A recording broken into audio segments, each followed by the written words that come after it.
When Sarah walked into my life 15 years ago, I thought I'd found paradise.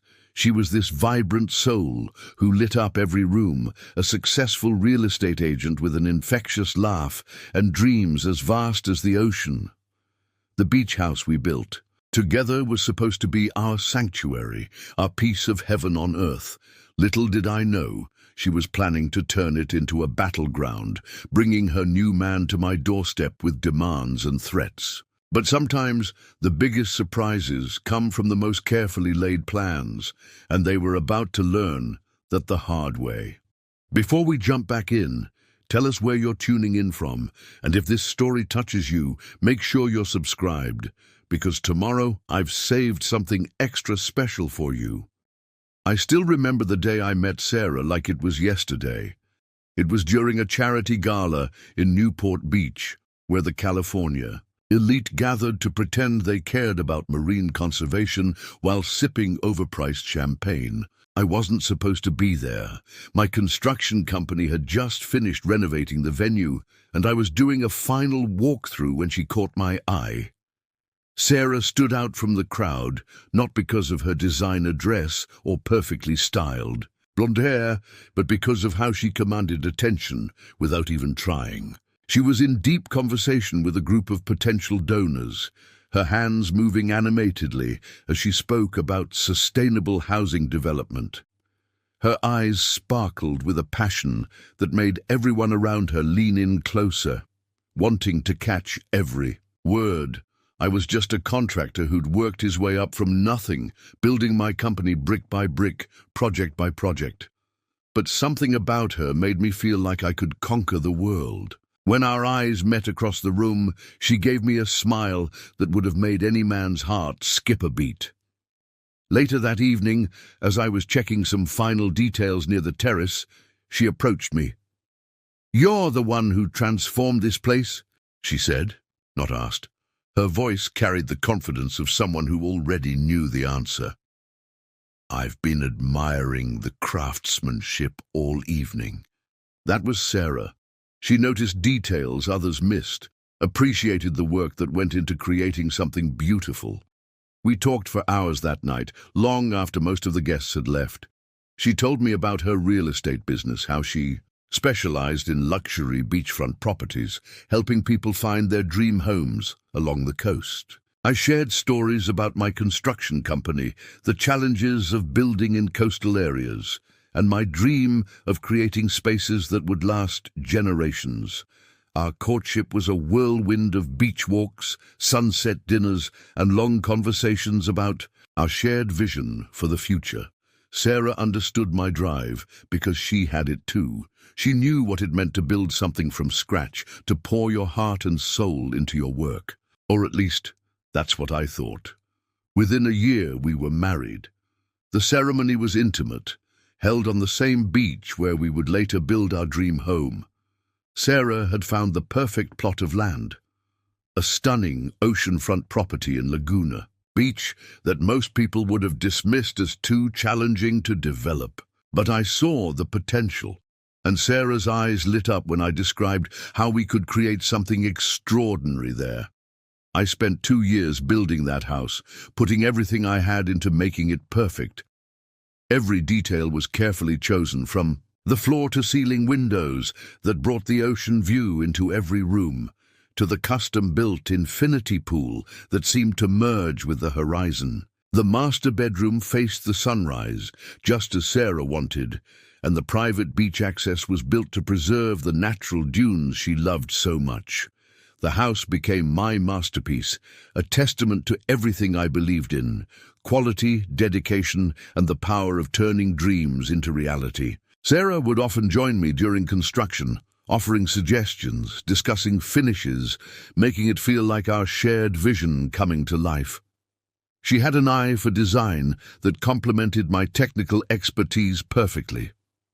When we finally moved in, it felt like we'd created our own paradise. The sound of waves became the soundtrack to our mornings, and the sunset painted our evenings in gold. Sarah's real estate business flourished. She used our home to host exclusive client events, showcasing what was possible with the right vision and execution. My construction company's reputation grew alongside it, with potential clients eager to create their own pieces of paradise. After seeing what we'd built, life was perfect, or so I thought. Sarah was everything I could have asked for in a partner. Smart, ambitious, supportive. She understood the long hours I put into my work, because she was just as dedicated to her own. We were that power couple everyone envied, the perfect marriage of creativity and craftsmanship. But paradise, as I would soon learn, can be lost as quickly as it's found. The first signs were subtle, so subtle that I almost convinced myself I was imagining things. The way Sarah's smile didn't quite reach her eyes anymore when I talked about new projects. How she started spending more time networking at high-end events without me. The growing frequency of her client meetings that always seemed to run late into the evening. I trusted her completely. Maybe that was my first mistake. Or maybe my mistake was in not seeing that while I'd been building our dream home, Sarah had been building something else entirely. An exit strategy that would shake the very foundation of everything we'd created together. Looking back now, I realized that our beach house, the home I had poured my heart into creating, wasn't just a symbol of our love. It was about to become the centerpiece of a battle I never saw coming. And when Sarah's new man showed up at my door, demanding I sign over the property, I discovered that sometimes the most valuable things you build aren't the walls and windows, but the plans you make to protect them. I still remember the day I met Sarah like it was yesterday. It was during a charity gala in Newport Beach, where the California elite gathered to pretend they cared about marine conservation while sipping overpriced champagne. I wasn't supposed to be there. My construction company had just finished renovating the venue, and I was doing a final walkthrough when she caught my eye. Sarah stood out from the crowd, not because of her designer dress or perfectly styled blonde hair, but because of how she commanded attention without even trying. She was in deep conversation with a group of potential donors, her hands moving animatedly as she spoke about sustainable housing development. Her eyes sparkled with a passion that made everyone around her lean in closer, wanting to catch every word. I was just a contractor who'd worked his way up from nothing, building my company brick by brick, project by project. But something about her made me feel like I could conquer the world. When our eyes met across the room, she gave me a smile that would have made any man's heart skip a beat. Later that evening, as I was checking some final details near the terrace, she approached me. "You're the one who transformed this place," she said, not asked. Her voice carried the confidence of someone who already knew the answer. "I've been admiring the craftsmanship all evening." That was Sarah. She noticed details others missed, appreciated the work that went into creating something beautiful. We talked for hours that night, long after most of the guests had left. She told me about her real estate business, how she specialized in luxury beachfront properties, helping people find their dream homes along the coast. I shared stories about my construction company, the challenges of building in coastal areas, and my dream of creating spaces that would last generations. Our courtship was a whirlwind of beach walks, sunset dinners, and long conversations about our shared vision for the future. Sarah understood my drive because she had it too. She knew what it meant to build something from scratch, to pour your heart and soul into your work. Or at least that's what I thought. Within a year we were married. The ceremony was intimate, held on the same beach where we would later build our dream home. Sarah had found the perfect plot of land, a stunning oceanfront property in Laguna, beach that most people would have dismissed as too challenging to develop. But I saw the potential, and Sarah's eyes lit up when I described how we could create something extraordinary there. Preparing and narrating this story took us a lot of time, so if you are enjoying it, subscribe to our channel. It means a lot to us. Now back to the story. I spent 2 years building that house, putting everything I had into making it perfect. Every detail was carefully chosen, from the floor-to-ceiling windows that brought the ocean view into every room, to the custom-built infinity pool that seemed to merge with the horizon. The master bedroom faced the sunrise, just as Sarah wanted, and the private beach access was built to preserve the natural dunes she loved so much. The house became my masterpiece, a testament to everything I believed in: quality, dedication, and the power of turning dreams into reality. Sarah would often join me during construction, offering suggestions, discussing finishes, making it feel like our shared vision coming to life. She had an eye for design that complemented my technical expertise perfectly. When we finally moved in, it felt like we'd created our own paradise. The sound of waves became the soundtrack to our mornings, and the sunset painted our evenings in gold. Sarah's real estate business flourished. She used our home to host exclusive client events, showcasing what was possible with the right vision and execution. My construction company's reputation grew alongside it, with potential clients eager to create their own pieces of paradise after seeing what we'd built. Life was perfect, or so I thought. Sarah was everything I could have asked for in a partner: smart, ambitious, supportive. She understood the long hours I put into my work because she was just as dedicated to her own. We were that power couple everyone envied, the perfect marriage of creativity and craftsmanship. But paradise, as I would soon learn, can be lost as quickly as it's found. The first signs were subtle, so subtle that I almost convinced myself I was imagining things. The way Sarah's smile didn't quite reach her eyes anymore when I talked about new projects, how she started spending more time networking at high-end events without me. The growing frequency of her client meetings that always seemed to run late into the evening. I trusted her completely. Maybe that was my first mistake, or maybe my mistake was in not seeing that while I had been building our dream home, Sarah had been building something else entirely, an exit strategy that would shake the very foundation of everything we'd created together. Looking back now, I realize that our beach house, the home I had poured my heart into creating, wasn't just a symbol of our love. It was about to become the centerpiece of a battle I never saw coming. And when Sarah's new man showed up at my door, demanding I sign over the property, I discovered that sometimes the most valuable things you build aren't the walls and windows, but the plans you make to protect them. The morning after I saw that, on Kiss, I made 2 phone calls. The first was to my longtime friend and attorney, David Pierce. The second was to a private investigator I'd worked with on previous construction projects, verifying contractors' credentials. I didn't tell Sarah about either call. David's response was immediate. "Don't confront them yet," he advised, his voice carrying the weight of decades handling similar cases. "Let's make sure we have everything in order first. Come to my office tomorrow morning." I spent that night in my home office, gathering documents while Sarah slept soundly in our bedroom, probably thinking she had me fooled. Every property deed, every contract, every financial record from the past 15 years, I organized it all chronologically. The beach house paperwork was particularly interesting. I'd had David help me structure the ownership very carefully. When we first built it, something Sarah had never paid much attention to during the construction process. The next morning, I told Sarah I had an early meeting at a construction site. She barely looked up from her phone, probably texting James. "I'll be late tonight," she said casually.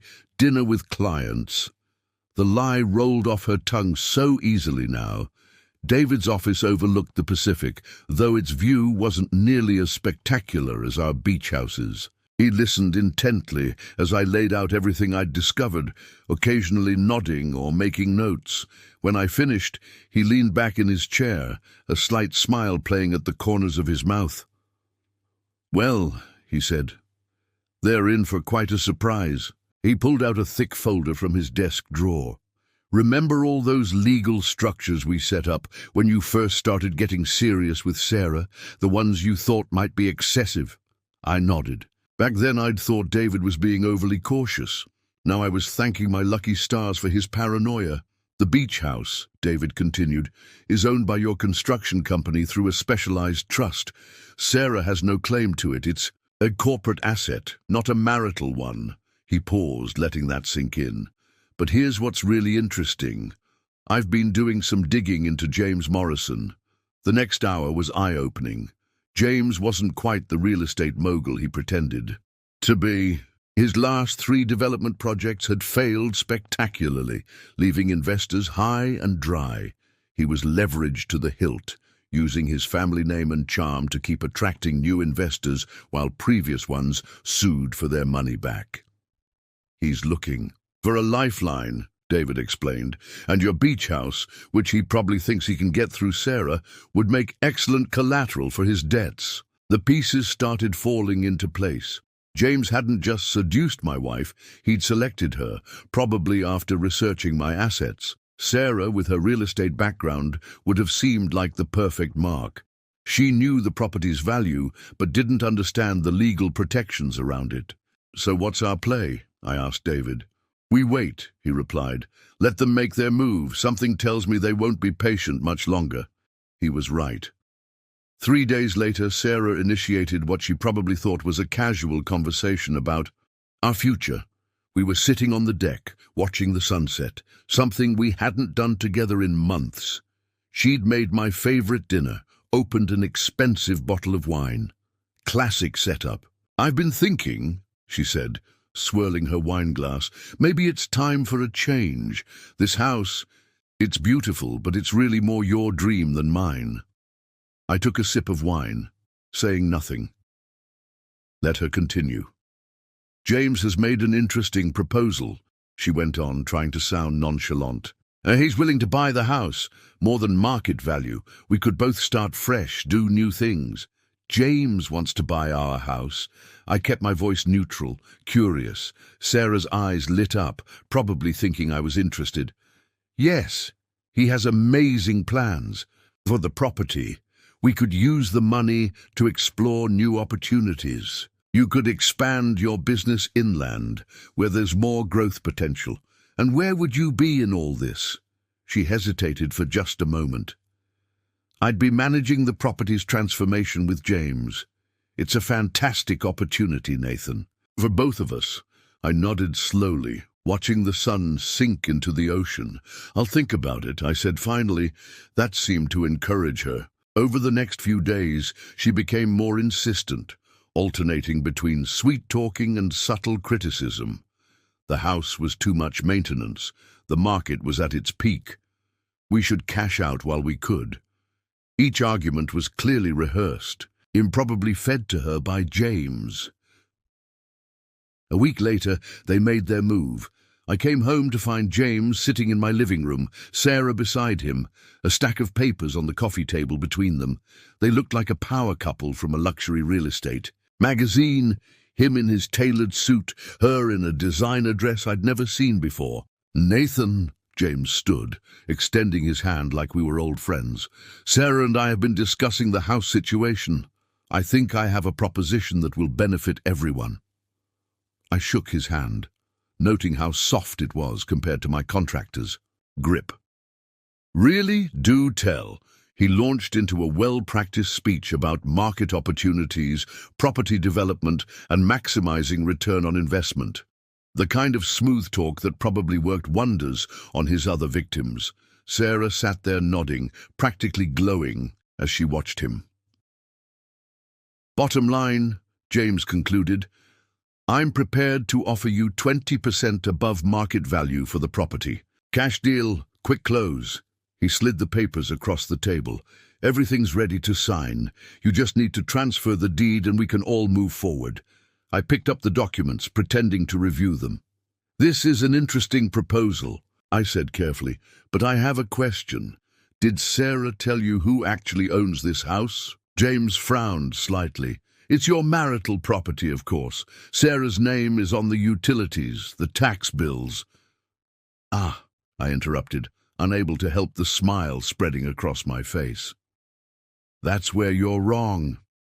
You see, this house isn't owned by me personally. It's owned by my construction company, through a corporate trust established years before Sarah and I were married. The color drained from James's face. Sarah sat up straighter, her confident smile faltering. "What are you talking about?" she demanded. I pulled out my phone, pulled up David's number on speaker. "David, would you mind explaining to my wife and her friend about the beach house's ownership structure?"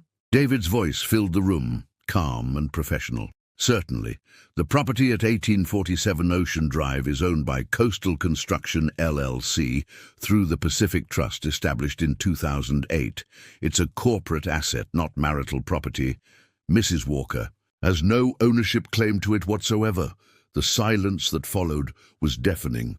James's practiced charm evaporated, replaced by barely contained anger. Sarah looked like she'd been slapped. "That's impossible," she whispered. "I live here. I helped design it. You picked out some furniture," I corrected her. "You chose paint colors, but you never owned it. Check the paperwork, all of it. You signed acknowledgments of this when we got married. You were just too busy planning your next showing to read what you were signing." James was the first to recover from the shock. His polished veneer cracked, revealing something uglier underneath. "This is ridiculous," he snapped, running a hand through his perfectly styled hair. "Sarah, you told me the property was joint, marital assets. You said this would be simple." Sarah's face flushed red. "I thought it was. Nathan, you never told me about any of this. You deliberately kept this from me." I couldn't help but laugh. "Kept it from you? It was all in the paperwork you signed, Sarah. Every year when we filed taxes, every time we refinanced, you were just too busy planning your next move to pay attention." "You tricked me," she accused, standing up so quickly her wineglass toppled, spreading a red stain across the white carpet. "You set this up from the beginning." "No, Sarah, I protected what was mine. There's a difference." I turned to James, whose confident smirk had been replaced by barely controlled rage. "And you, Mr. Morrison? Did you really think I wouldn't look into you? 3 failed development projects in the last 2 years? Lawsuits from investors? You're not looking to buy this house. You're looking for collateral to save yourself from bankruptcy." James's jaw clenched. "You don't know what you're talking about. I have deals in the works that would make your little construction company look like a lemonade stand." "Had deals," I corrected him. "Past tense. My investigator was very thorough. Your last investor pulled out yesterday, didn't they? That's why you're here tonight, pushing for a quick close. You're desperate." Sarah's head whipped around to face James. "What is he talking about? You said you had the capital ready." "He has nothing," I interrupted. "He's drowning in debt, and he thought he could use you to get his hands on my property. Tell her, James. Tell her about the liens on your existing properties. Tell her about the contractors you haven't paid." The silence in the room was thick enough to cut. Sarah's confident expression crumbled as she looked between James and me, reality finally starting to sink in. "James?" Her voice was small now, uncertain. "Is this true?" He didn't answer immediately, and that told her everything she needed to. No. When he finally spoke, his voice had lost its smooth, cultured tone. "It's just temporary setbacks. Once we get this property, I cut in. "There is no we here, James. This house isn't for sale. Not to you, not to anyone." He stood up suddenly, his chair scraping against the hardwood floor. "Everyone has a price," he snarled, letting his refined mask slip completely. "Name yours. Whatever you think this place is worth, I'll beat it." "With what money?" I asked calmly. "Should I accept the same empty promises you've been feeding your other investors?" Sarah stepped between us, her designer dress now stained with wine. "Nathan, please. We can work something out. We've built a life here." "No, Sarah, I built this, all of it. You just lived here, planning your exit strategy." I walked to my office and returned with a thick folder. Here's what's going to happen. Inside this folder is evidence of every meeting you two have had, every hotel rendezvous, every business dinner. There's also a detailed report on Mr. Morrison's financial situation. I'm willing to keep all of this quiet, but only if you both leave. Now, James's face darkened. Are you threatening me? Not at all. I'm giving you an opportunity to walk away before things get worse. Your choice. Sarah grabbed James's arm as he took a step toward me. James, don't. Let's just go. For a moment I thought he might ignore her.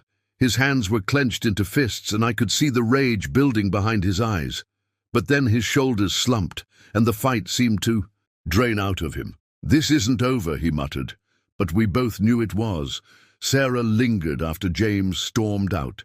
She stood in our entryway. No, my entryway, looking lost. The woman who had once commanded every room she entered now seemed small, diminished. I loved you, she said quietly. At the beginning, I really did. Maybe, I replied, but you loved what I could give you more. She nodded slowly, tears finally spilling down her cheeks. What am I supposed to do now? That's not my problem anymore. Sarah, you chose this path, now you get to walk it. I watched through the security cameras as she joined James in his Mercedes. They sat there for a long moment, not speaking, not looking at each other. Finally, the car pulled away, disappearing down the coastal highway. The house felt different after they left, bigger, emptier, but somehow lighter. I walked through each room, taking inventory of the life Sarah and I had shared here. There were photos everywhere, vacations, parties, moments we'd thought were worth preserving. I took them all down, placing them in a box I'd deal with later. In our bedroom, my bedroom now, her closet was still full of designer clothes and shoes. The bathroom counter held her expensive creams and perfumes, all the trappings of the life she'd thought she deserved. I'd have my assistant pack it all up tomorrow and send it to whatever address Sarah provided. I ended up on the deck, listening to the waves crash against the shore below. The moon cast a silver path across the water, and for the first time in months, I felt like I could breathe freely. My phone buzzed. A message from David. Just got a call from Morrison's lawyer. They want to discuss a settlement. I typed back, "Nothing to settle, it's over." David's response came quickly. "You sure? Could squeeze them for something." "Not worth it. Let them go." I put my phone away and leaned back in my chair. The truth was, I didn't want anything from them. Sarah and James had shown their hands, played their game, and lost. That was enough for me. Tomorrow, I'd start the divorce proceedings. I'd rebuild what Sarah had tried to tear down, just like I'd built everything else in my life, one piece at a time, with my own hands, on my own terms. The beach house stood solid behind me, its foundations deep and secure. Sarah had never understood that. Real strength wasn't in appearances or clever schemes. It was in the careful planning, the attention to detail, the quiet preparation for any storm that might come. She'd thought she was playing chess while I was building sandcastles. She never realized I'd been laying the groundwork for this moment. From the very beginning, a text from Sarah lit up my phone. "I'm sorry. Can we talk?" I deleted it without responding. Some things, once broken, couldn't be repaired. Some betrayals ran too deep. Sarah had made her choice, cast her lot with a man who promised her the world, but couldn't even keep his own world from crumbling. Now she could live with those consequences. I spent the rest of the night redesigning the master bedroom. It was time to erase every trace of Sarah from this house, to reclaim it completely as my own. The waves kept their steady rhythm below, a constant reminder that some things, like the tides, like karma, were inevitable. You just had to be patient enough to wait for them. My phone rang again. David this time. I answered on the first. "Ring. They're making moves," he said without preamble. Morrison's lawyer filed for an emergency hearing. They're trying to claim Sarah has equity in the property through sweat contribution or some nonsense. I snorted. Sweat contribution? She never lifted a finger except to point at where she wanted things placed. I know, but they're desperate. Morrison's other deals are falling apart faster than we thought. His investors are pulling out left and right since word got out about his failed projects. He needs this property, Nathan. He needs it bad. I walked out onto the deck, watching the morning surfers ride the waves below. Let them try, David. We have everything documented. There's more, David continued. Sarah's claiming she invested her own money in the property, says she used her real estate commissions to fund some of the construction. That made me laugh out loud. She never put a dime into this place. Every cent came from my company accounts. We have the paper trail to prove it, I know, but we'll still have to appear in court to shut this down. They're throwing everything at the wall, hoping something sticks. And Nathan, there's something else you should know. The tone in his voice made me pause. What is it? Sarah's pregnant. The words hit me like a physical blow. For a moment, all I could hear was the crash of waves below. Nathan, you still there? Yeah, I managed. And how far along? About 3 months, according to the filing. She's using it to argue for emergency temporary residence in the house. Claims the stress of moving would endanger the pregnancy. 3 months. I did the math in my head. Right around the time she started her late meetings with James. It's not mine, I said flatly. We haven't been together in at least 6 months. I figured as much. But they're using it for sympathy in court. Playing the expecting mother card. I gripped the deck railing, feeling the solid wood under my hands. So what's our next move? We go on offense. I've already filed a counter motion with evidence of their affair, including the security footage from your house. That pregnancy helps us more than them. Proves she was cheating. Makes their whole case look desperate. I nodded, watching a cargo ship move slowly along the horizon. What about Morrison's finances? That's the interesting part. My investigator found something big. Turns out Morrison's been running a kind of Ponzi scheme with his development projects. Taking money from new investors to pay off the old ones. It's all starting to unravel. Does Sarah know? Probably not. Want me to make sure she finds out? I thought about it for a moment. Sarah's world was already crumbling. Finding out she'd hitched her wagon to a fraudster might be the final blow. Part of me wanted to let her figure it out on her own, but another part knew she needed to understand exactly what she'd thrown away our marriage for. Do it, I said finally. But make it look like it came from somewhere else. An anonymous tip. To her lawyer or something. Already have it set up. By the way, you should know, they're planning to show up at the house again today. Morrison's getting desperate, and desperate men do stupid things. I smiled grimly. Let them come. I've got a few surprises left. After hanging up with David, I made another call. This one to my security company. Within an hour, 2 very large, very professional men arrived at the house. They did a thorough sweep of the property, installed additional cameras, and took up discreet positions where they could monitor all approaches. Around noon, exactly as David predicted, a familiar Mercedes pulled up to my gate. James and Sarah stepped out, but they weren't alone. 2 men in suits, probably lawyers, and a woman with a camera emerged from a second car. I watched them on the security feed as they pressed the intercom. Sarah's voice came through, shaky but determined. Nathan, we need to talk. Please. Things have changed. I pressed the response button. Nothing's changed, Sarah, except now you're trespassing on private property. I'm pregnant, she blurted out. You can't just throw me out. I have rights. Congratulations to you and James, but that doesn't change anything about the house's ownership. James stepped forward, his polished facade cracking. Listen, you small-time contractor. You have no idea who you're dealing with. I can make your life very difficult. I couldn't help but laugh. Can you? Because from what I hear, you're having trouble even keeping your own life from falling apart.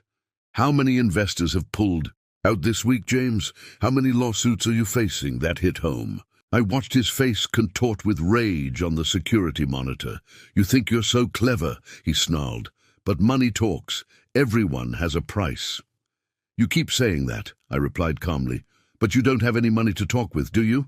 By the way, Sarah, you might want to ask your new man about his development projects, specifically where all the investor money really went.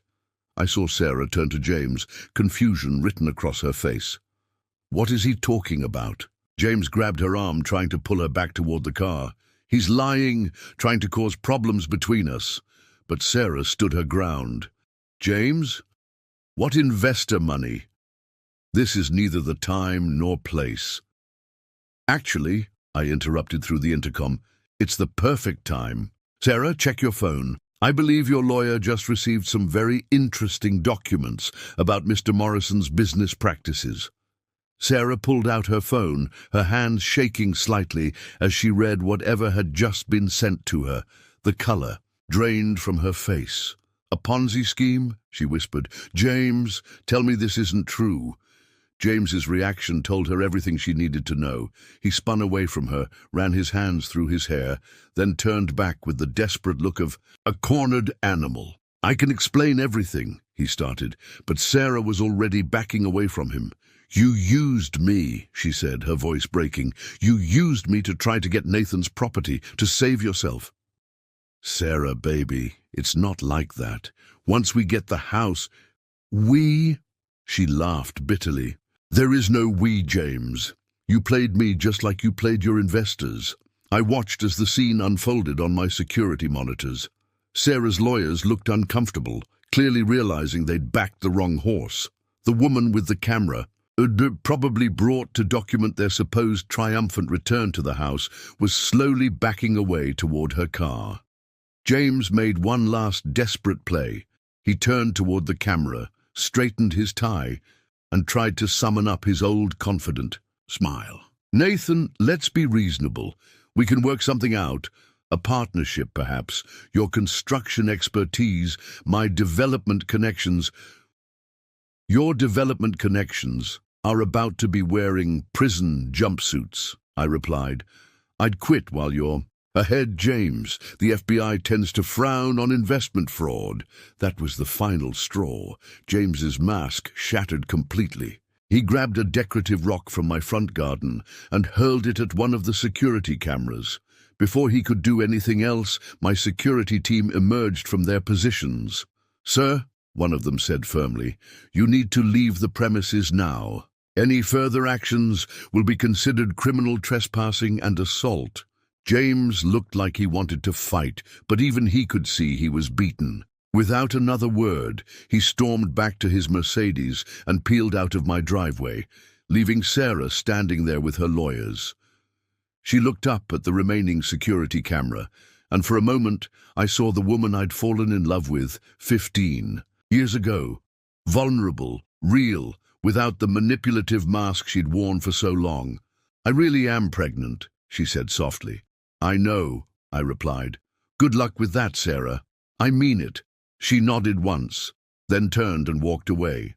Her lawyers followed, already on their phones, probably trying to distance themselves from the imploding situation. I watched until they were all gone, then poured myself a drink and walked out onto my deck.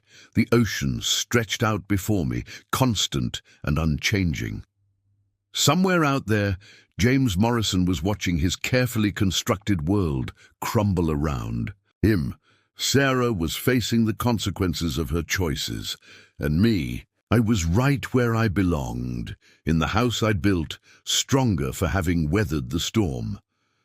The weeks following James and Sarah's final departure were a blur of legal proceedings and revelations.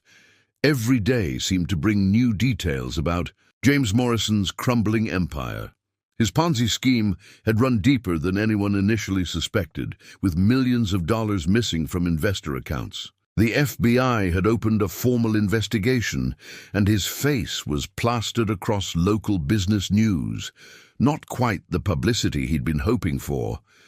I kept tabs on it all through David, who seemed to take particular pleasure in updating me on James's downfall. They froze all his accounts this morning, he told me over the phone one day. He couldn't even pay his lawyer's retainer, had to switch to a public defender. What about Sarah? I asked, though I wasn't sure why I still cared. David paused. She's cooperating with the investigation, claims she had no knowledge of his financial dealings. They're treating her as another victim of his schemes. I snorted. Victim? That's rich. Well, she did lose everything. Her real estate reputation is shot. None of her high-end clients will work with her now. She's moved in with her sister in San Diego, and she's definitely keeping the baby. The mention of the pregnancy still felt like a punch to the gut, but the pain was duller now, more distant. Good for her, I said, and meant it. Whatever Sarah had done to me, that child was innocent. I spent the next month throwing myself into work and transforming the beach house. Every trace of Sarah had to go. I repainted every room, replaced the furniture she'd chosen, and completely redesigned the master suite. The walk-in closet where she'd kept her designer clothes became my new home office. The kitchen where she'd hosted her client meetings got a complete overhaul. New appliances, new countertops, new everything. Each change felt like reclaiming another piece of myself. The house was becoming truly mine, not just legally, but in every other way too. I added a workshop on the lower level, something Sarah had always opposed because it would ruin the aesthetic. Now I could work on smaller projects while listening to the waves crash below. One morning, as I was reviewing plans for my latest construction project, my phone buzzed with a text from an unknown number. It was a photo of a sonogram, followed by 3 words, "It's a girl." I stared at the image for a long time. Part of me wanted to block the number, delete the photo, keep that door firmly closed, but something made me save it instead. Whatever had happened between Sarah and me, this child would be out there in the world. Maybe someday she'd want to know the whole story. I didn't respond to the text, but I didn't block the number either.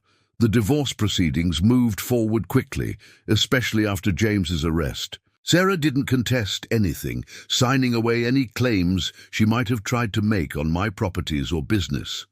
Her lawyer, a new one since the previous firm had dropped her, sent a letter apologizing for their earlier attempts to claim the beach house. It was a small victory, but I'd take it. Life settled into a new rhythm. My construction company was thriving, with several high-profile projects in development. The scandal with James had actually brought me more business. Seems his legitimate investors were impressed with how I'd protected my assets and wanted to work with someone they could trust. One evening, about 6 months after everything had fallen apart, I was sitting on my deck watching the sunset when my security system alerted me to a visitor at the gate. The camera showed a familiar face, Michael Morrison, James's younger brother. I almost didn't answer the intercom, but curiosity got the better of me. "What do you want, Michael?" He held up his hands in a peaceful gesture. "5 minutes of your time, that's all. I'm not here to cause trouble." I considered for a moment, then buzzed him in. Michael had always been the more reasonable Morrison brother, the one who'd tried to warn their investors about James's schemes before everything imploded. He walked onto my deck, looking uncomfortable, in his casual clothes, so different from James's perfectly tailored suits. "Nice place," he said, looking around. "I can see why James wanted it so badly." "That's not why you're here," I said, getting straight to the point.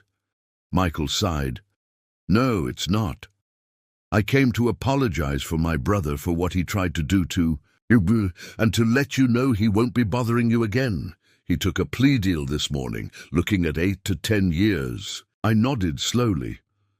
"And Sarah?"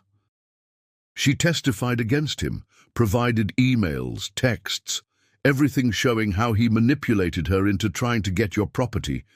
She's not facing any charges, but—" He trailed off.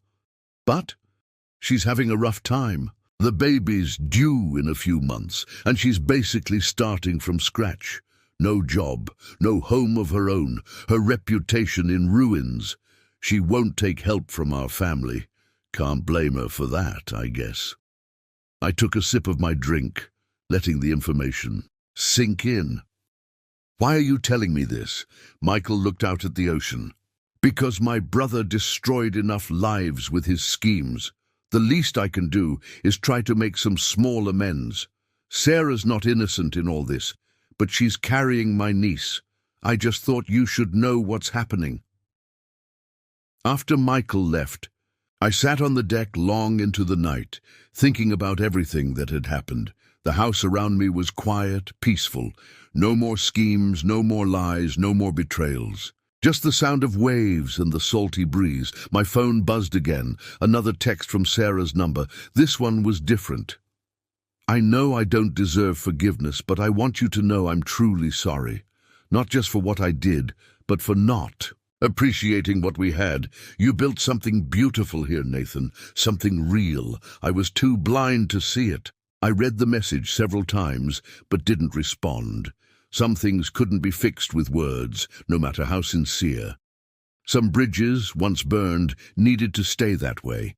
Instead, I opened my laptop and did something I'd been considering for weeks. I set up a trust fund, one that would mature when Sarah's daughter turned 18. Not for Sarah, not for James, but for an innocent child who didn't ask for any of this. I made sure it was structured so neither parent could touch it. Another lesson learned about protecting assets.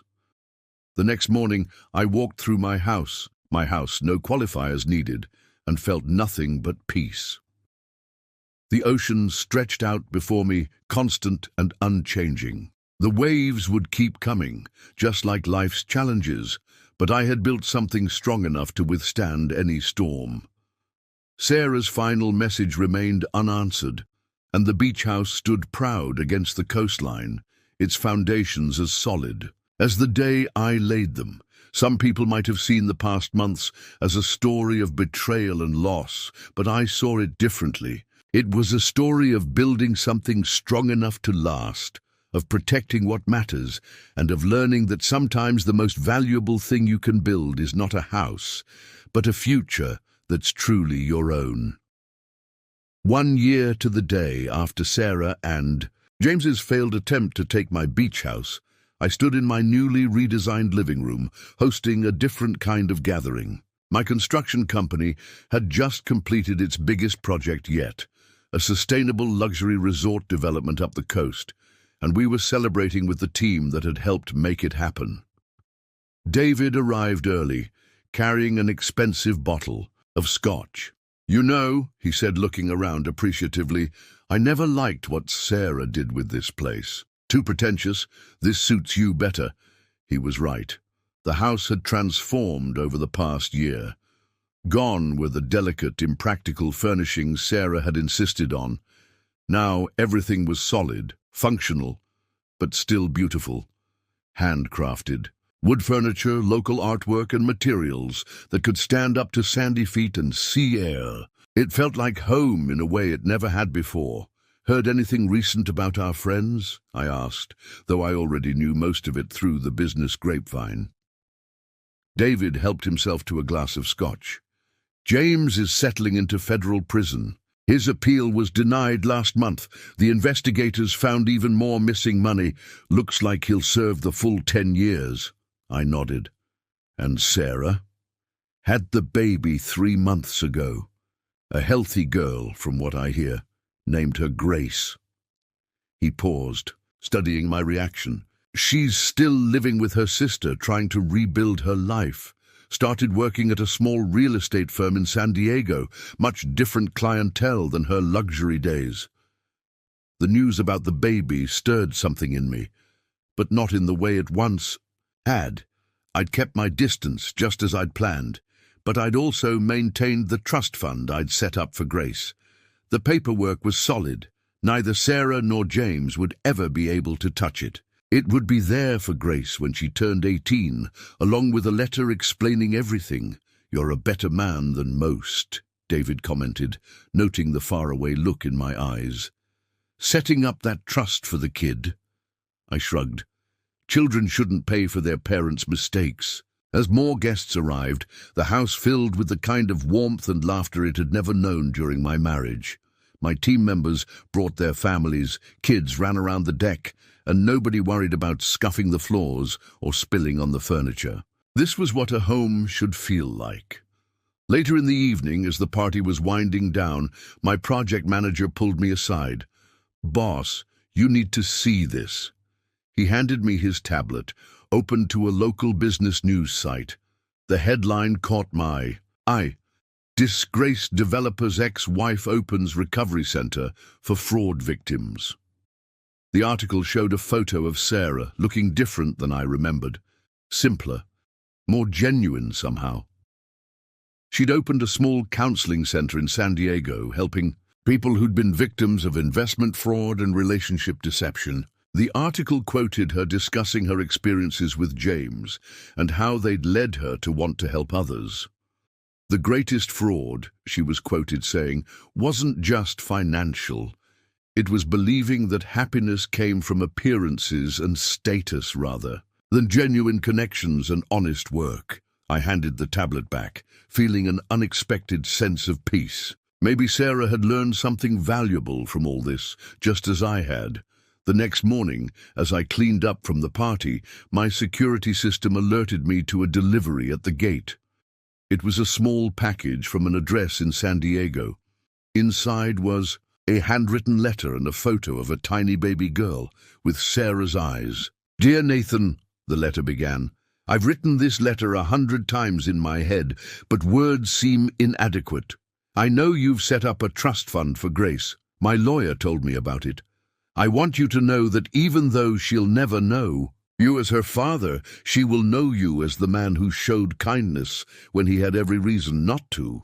The counseling center I've opened isn't just about helping fraud victims. It's about teaching people to recognize true value in properties, in investments, but mostly in themselves and others.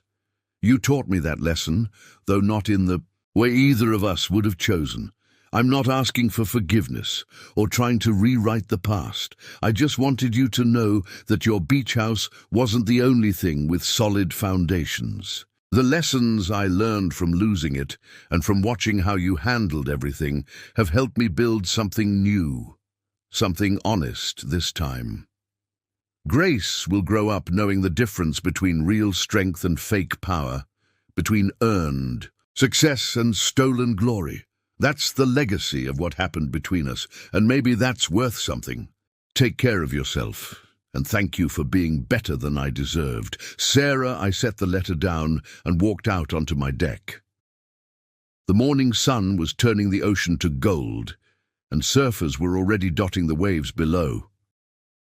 A year ago, this view had been tainted by betrayal and bitter memories. Now it was just beautiful again. My phone buzzed, a message from my contractor about a new project. A wealthy client wanted to build a beach house of their own, inspired by what I'd done with mine. "Saw your place at the party last night," the message read. "Want something just as strong, something that'll last." I smiled, already sketching ideas in my head. That's what I did after all. I built things to last. Houses, businesses, foundations of all kinds. The past year had taught me that the strongest foundations weren't just made of concrete and steel, but of wisdom, foresight, and the willingness to protect what matters. Later that afternoon, I sat down at my desk and wrote 2 letters. The first was a brief response to Sarah, acknowledging her letter and wishing her and Grace well. No more, no less. Some doors needed to stay gently but firmly closed. The second letter was longer, addressed to Grace and sealed in an envelope, marked "to be opened on your 18th birthday." In it, I explained everything: the house, the marriage, the betrayal, but also the healing and the lessons learned. I wanted her to understand that her trust fund wasn't just money. It was a chance to build something of her own, the right way. As I sealed the second letter, a familiar Mercedes pulled up to my neighbor's house. For a moment, my chest tightened. But it wasn't James's car, just a similar model, A reminder that not every ghost needed to be exorcised. Some just needed to be acknowledged and allowed to fade naturally into the past. The beach house stood strong around me, its walls now holding new memories, its rooms filled with new purpose. Outside, the ocean continued its eternal rhythm, wearing away the old, making space for the new. Life, I had learned, did much the same thing. I picked up my phone and confirmed the meeting with my new clients. Tomorrow, I would start planning another beach house, helping someone else build their dream the right way. But tonight, I would simply enjoy what I had protected and rebuilt. Not just a house, but a home, a business, and a future that was stronger for having weathered the storm. 5 years passed, like waves breaking on the shore. Constant, relentless, each one changing the landscape in subtle ways. My beach house stood stronger than ever, but it wasn't the only thing that had grown and evolved. My construction company had expanded into one of the most respected firms on the coast, specializing in high-end, hurricane-resistant beach properties. Every house I built carried the lessons I'd learned from protecting my own. I was reviewing plans for our latest project when David called. His voice had that tone that told me this wasn't a routine legal matter. "James Morrison is getting out. Early," he said without preamble. "Good behavior and cooperation with ongoing investigations. He'll be released next month." I leaned back in my office chair, watching the waves through my window. Honestly, I don't care anymore. And I meant it. The man who had tried to steal my house, who had plotted with my ex-wife to take everything I'd built, seemed like a character from an old story now, one that had lost its power to hurt me. "There's more," David continued. "He's required to pay restitution to his victims as part of his release conditions. Your name came up in the proceedings, not as a victim but as an example. Apparently, he's been telling fellow inmates about how you protected your assets. Called it a masterclass in financial defense." I couldn't help but laugh at the irony. "So my ex-wife's lover is using me as a business lesson? That's rich." "Life's funny that way," David chuckled. "By the way, Sarah's counseling center is doing well. They're opening a second location in Los Angeles. She's become something of an expert in helping people protect themselves from investment fraud." I nodded, though he couldn't see it. Over the years, I'd kept loose tabs on Sarah's progress through mutual acquaintances. She'd rebuilt her life from the ground up, focusing on helping others avoid the mistakes she'd made. It wasn't the glamorous existence she'd once chased, but it seemed to suit her better. Grace, her daughter, was starting kindergarten now. The trust fund I'd set up for her had grown substantially. Managed by the same careful planning I applied to everything else in my life. Sometimes Sarah would send photos, birthday parties, first day of school, ordinary moments of a child's life. I kept them in a folder, not out of any paternal feeling, but as a reminder that good things could come from difficult situations. That evening, I hosted a dinner party at my house, something that had become a regular occurrence. My home was no longer just a showcase of success. It was a place where people gathered, laughed, shared stories. The guest list included colleagues, friends, and even a woman I'd been seeing for the past few months, Claire, an architectural engineer who understood the value of building things right. As we sat on the deck watching the sunset, Claire noticed me lost in thought. "Penny for your thoughts?" she asked, her hand finding mine. I gestured at the house behind us, just thinking about how things change. 5 years ago, this place was a battlefield. Now it's finally what it was meant to be. A home. She squeezed my hand. "You know, most men would have sold it. Too many memories." "The bad memories don't own the place anymore," I replied. "I do, in every way that matters." Later that night, after the guests had left and Claire had gone home, I received an unexpected email. It was from Michael Morrison, James's brother. Thought, You should know, James asked about the beach house today, not to cause trouble, but because he's been doing a lot of thinking in prison. He wanted me to tell you that he finally understands what you were protecting. It wasn't just the property, it was everything it represented. He's actually teaching a class to other inmates about financial responsibility and the importance of building legitimate businesses. Ironic, isn't it? Anyway, you won't hear from him directly. That's part of his release conditions. But he wanted you to know that the house taught him his most expensive and valuable lesson. I closed the email and walked through my home, running my hand along the walls I'd built, feeling the solid foundation beneath my feet. The house had become more than just a structure. It was a testament to the power of preparation, of building things right, of protecting what matters. My phone buzzed with a text from Sarah. Grace asked about the house today. She saw an old photo of it in a magazine. I told her it belongs to a man who knows how to build things that last. One day, when she's old enough, she'll understand what that really means. I saved the message, but didn't respond. Some stories were better left in the past, their lessons carried forward without reopening old chapters. The next morning, I met with a young couple who wanted to build their dream home on the coast. They'd heard about my reputation for creating fortress-like beach houses and wanted something similar. We want something that will last, the husband explained, something we can pass down to our kids. As I walked them through my house, showing them the features that had protected it through storms, both natural and personal, I saw their eyes light up with understanding. They weren't just buying construction services. They were investing in security, in permanence, in a future they could protect. Your house feels different, the wife commented. Not just luxurious, but solid, I finished for her. Everything here is built with purpose, with forethought. That's what makes it special.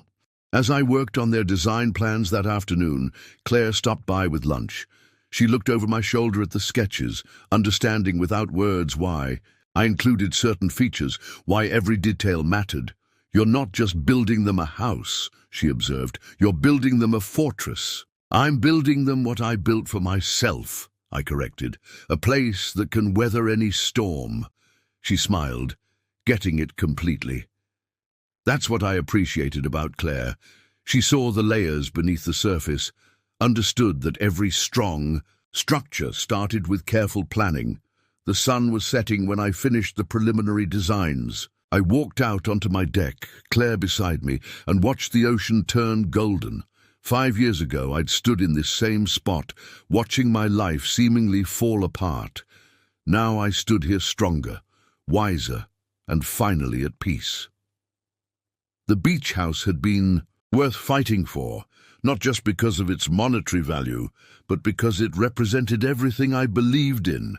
The importance of building things right, of protecting what matters, of creating something that could stand the test of time. As the last light faded from the sky, I looked at my home and felt nothing but gratitude. Every attempt to take it had only made it stronger. Every storm had only proved its foundations. And in the end, the house had given me more than just shelter. It had taught me the most valuable lesson of all. When you build something strong enough to weather any storm, you build something worth keeping forever. 10 years after Sarah and James tried to take my beach house, I stood in my expanded workshop, putting the finishing touches on a handcrafted jewelry box. It wasn't for any client or project. This was personal. Grace would be turning 10 soon, and though she'd never met me, I'd kept my promise to watch over her future from a distance. The box was made from reclaimed wood taken during my house's last renovation, inlaid with mother-of-pearl that mimicked the waves outside. Inside, I placed a letter explaining the origins of her trust fund, along with a small piece of beach glass I'd found the day I first broke ground on the house. Sarah would give it to her on her birthday. We'd worked out that arrangement through David years ago. My phone buzzed, a text from Claire, now my wife of 3 years. Meeting running late. Don't wait up for dinner. I smiled, remembering how different this was from the days when such messages would have filled me with suspicion. Claire was everything Sarah hadn't been. Honest, grounded, appreciative of the life we'd built together. We'd gotten married right here at the house, in a small ceremony on the beach below. David was my best man, and during his speech, he'd said something that stuck with me. Some men build houses, but Nathan built a legacy, not just in concrete and steel, but in showing us all how to protect what matters most. The doorbell rang. An unexpected sound, since most visitors had to be buzzed in through the gate. The security camera showed Michael Morrison standing outside, looking older but still recognizable.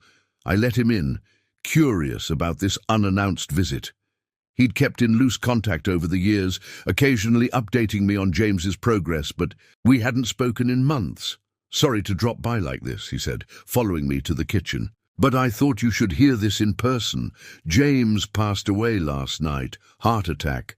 I paused in the act of pouring coffee, letting the news sink in. James had been released from prison 3 years ago and had, surprisingly, turned his life around. He'd been working with financial literacy programs, teaching people how to avoid the kinds of schemes he'd once perpetrated. "How's Sarah taking it?" I asked.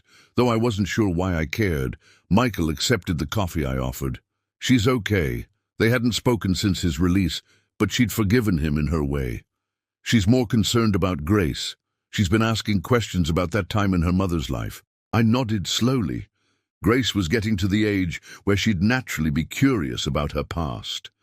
Sarah had always been honest with her about James being her biological father, but the full story of that time had remained untold. "That's actually why I'm here," Michael continued. "Sarah asked me to give you this." He pulled out an envelope. Inside was a letter and a photo. The photo showed Grace at her school science fair, standing proudly next to a project about structural engineering. She had Sarah's smile, but an intensity in her eyes that reminded me of no one so much as myself at that age. The letter was brief. "Grace has been asking about the beach house.